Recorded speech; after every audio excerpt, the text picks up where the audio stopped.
Well, good afternoon. Thank you. Thank you. So I had a revelation last night.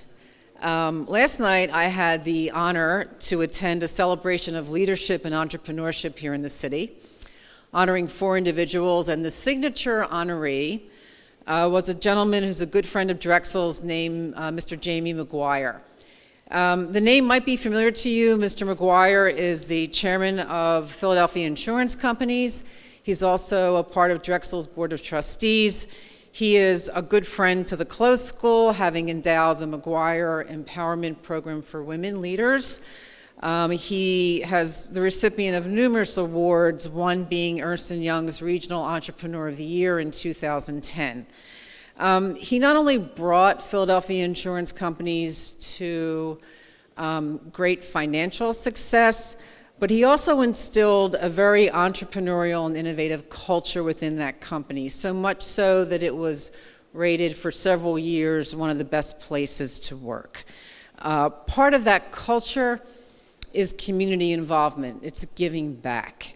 And so as I was listening to Jamie's remarks last night, I couldn't help but think about Startup Day and our tribute to entrepreneurship and innovation here at Drexel and at Close, and how Biata and the Close School are really the catalyst of entrepreneurship here at Drexel. And so that's really because of the vision and the passion and the generosity of their namesakes. So it's really because of Mel Biata, who paid a tribute to his father in naming the Lawrence A. Biata Institute for Entrepreneurship many years ago, and Mr. Charles Close, who was also part of that initial contribution and who also generously supported the Close School. So it's people like Mr. Close, Mel and Mark Biata, the Biata family, that Jamie McGuire's, that students and faculty and staff and community and business people thrive and benefit from our programs, our projects, our spirit. And it's because of their vision and their commitment. So here's my revelation. I'm often asked, what are the characteristics of an entrepreneur? And we heard some today in the panel this morning. Well, they're resilient, they're persistent, they have vision, they have passion. And yes, that's true. But entrepreneurs really want to do something bigger. They want to make the world better. Their dreams are beyond their company. Their dreams include the world. And so we're fortunate to have, as our keynote speaker, an entrepreneur who exemplifies those characteristics. As part of the Jamie and Lisa McGuire Speaker Series, we're honored to have Nicole Marquis, who is founder of HipCityVeg. I just love saying these restaurant names. Charlie Was a Sinner, and Bar Bon Bon, who exemplifies the exact type of entrepreneur that I just described. She has dreams of purpose beyond amazing food and drink, as you will hear. She's committed to not only nutrition, but also the environment and animal rights. She's clever, she's creative, she's humble. And so, ladies and gentlemen, it's my great pleasure to introduce our keynote speaker, Ms. Nicole Marquis.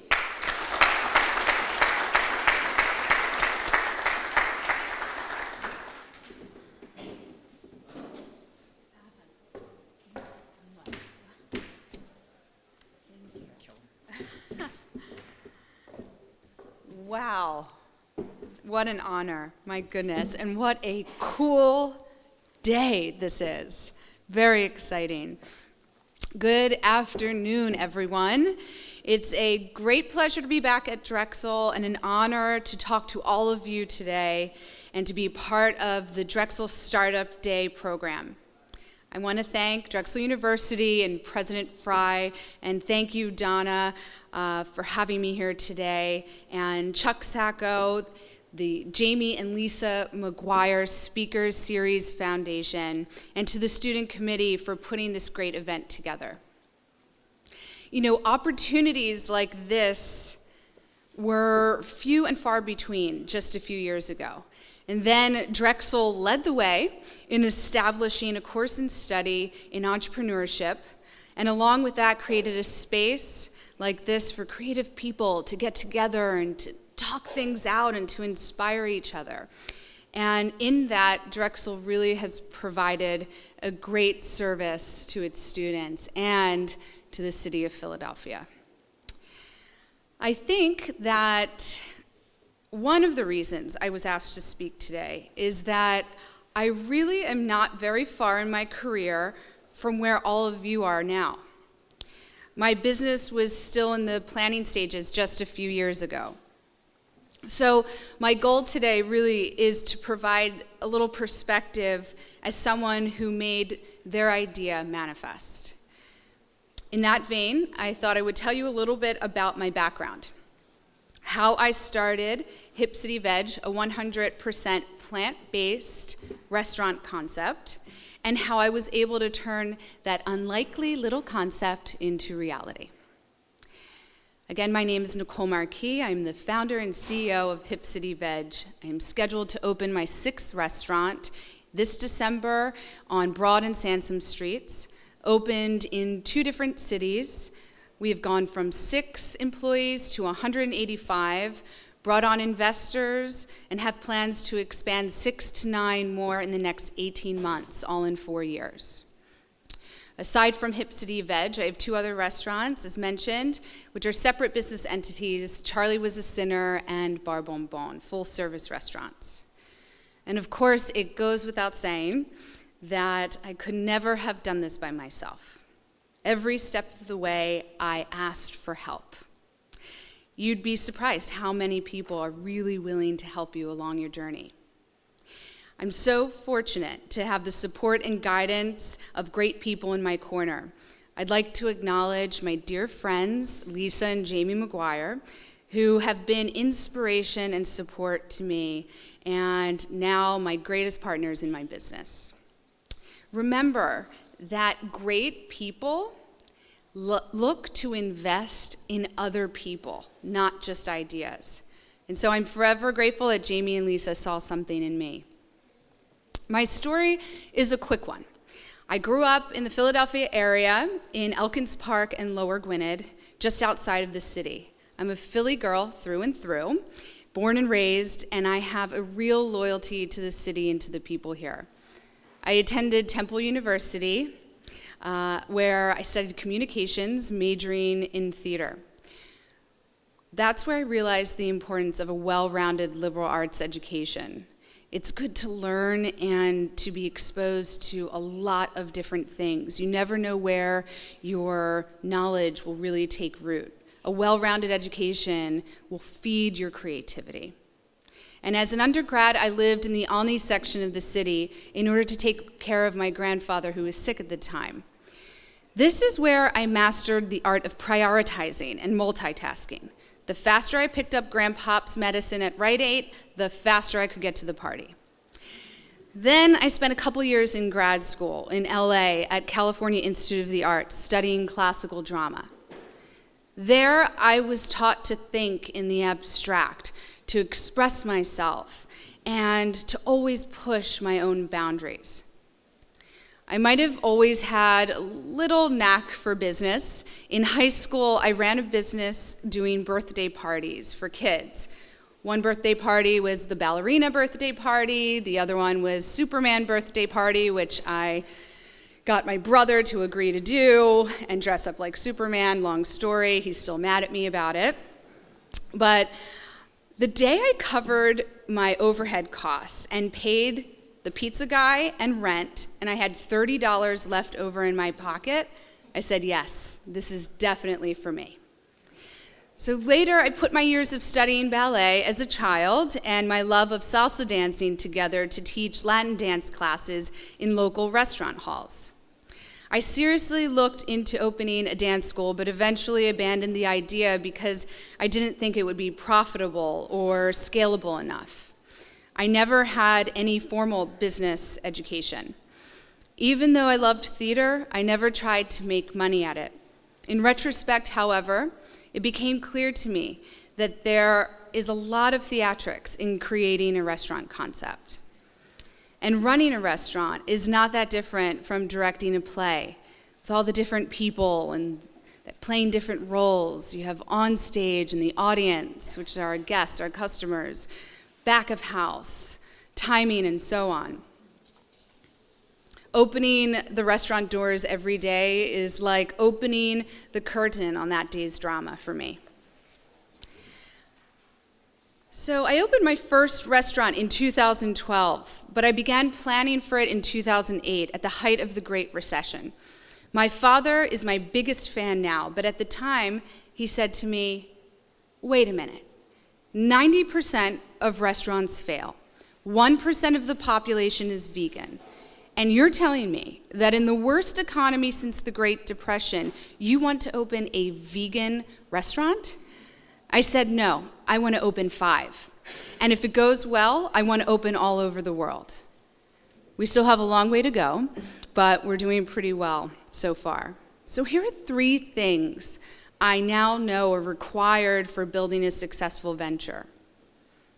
Articulate your plan, know your passion, and build a mindset of determination.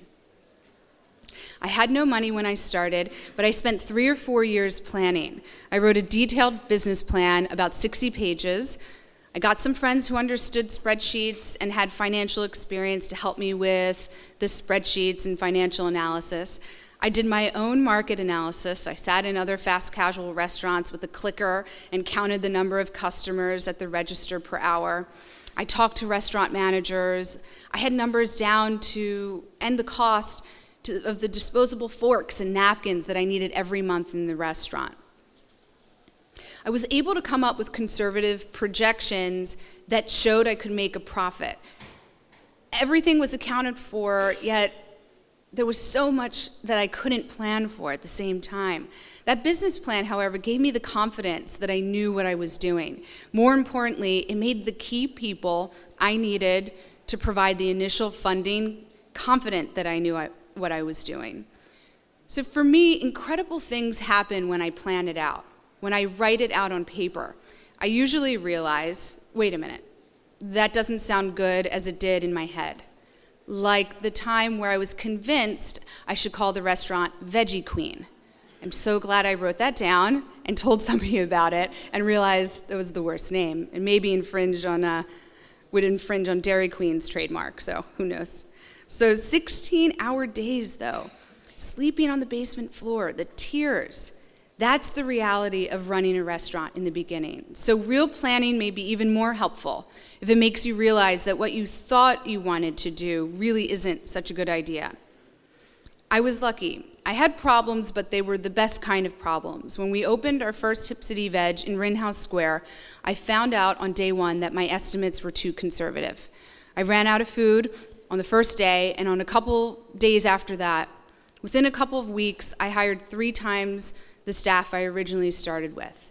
Even so, without all the planning, I think I would have panicked. I made a lot of mistakes. I had to swallow my pride, and there's still always someone ready to tell me I don't know what I'm doing, many times for a very good reason. A lot of people assume I'm a chef. Even though I've done some cooking in my restaurants, I definitely don't consider myself to be a chef. I'm an entrepreneur focused on social change, and I use restaurants as my vehicle.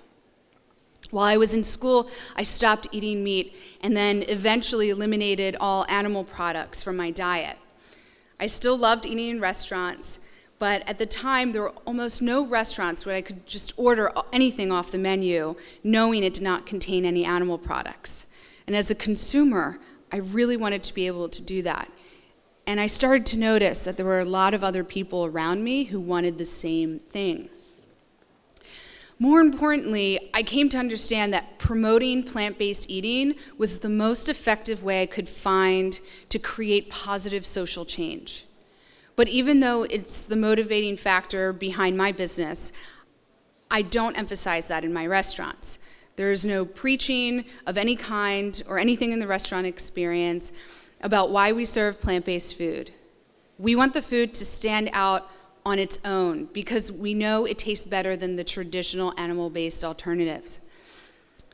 But when I speak publicly, even in business venues such as this, I feel I need to talk a little bit about what motivates me to do what I do. Because if you don't understand my passion, you won't understand how I make this thing work. A burning passion to affect change is what will keep you pushing through challenges every day. What will motivate you to outwork your competition. What will help you to stay grounded and humble during all of the ups and downs.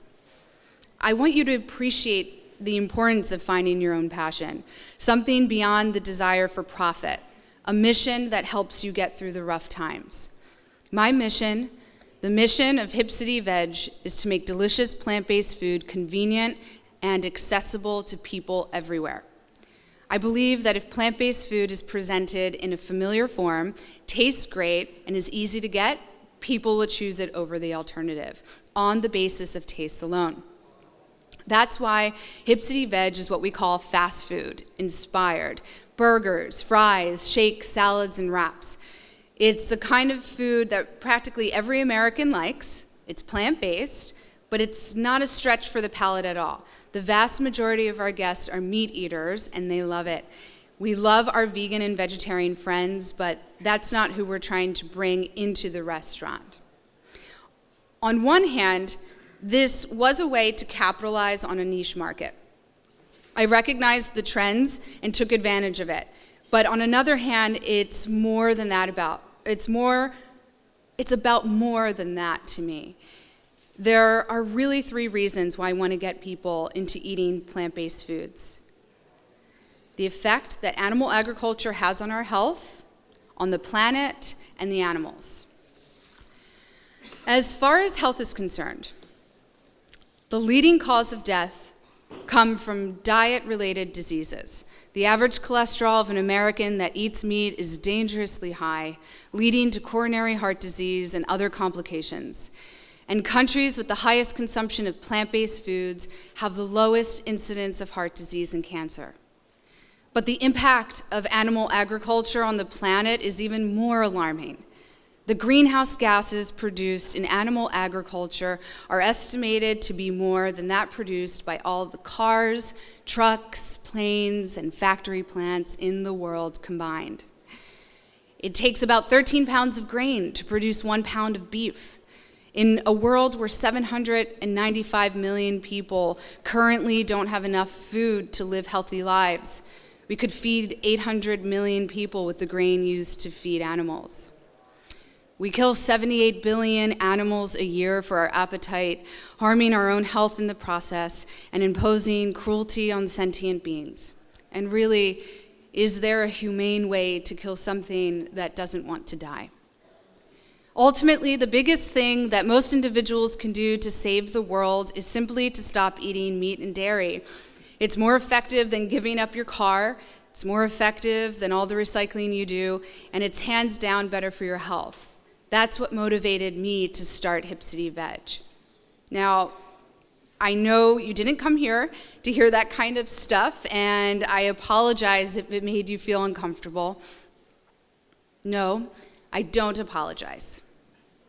You didn't come to Drexel to be comfortable. You came to make a difference in the world. You came to do something great because you believe in greatness and in possibilities. That's what motivates me. Find what motivates you and make a difference. Speaking of making a difference, it was really thrilling the first time I met Dean DeCarolis, who creates a separate entire school of entrepreneurship. Donna does.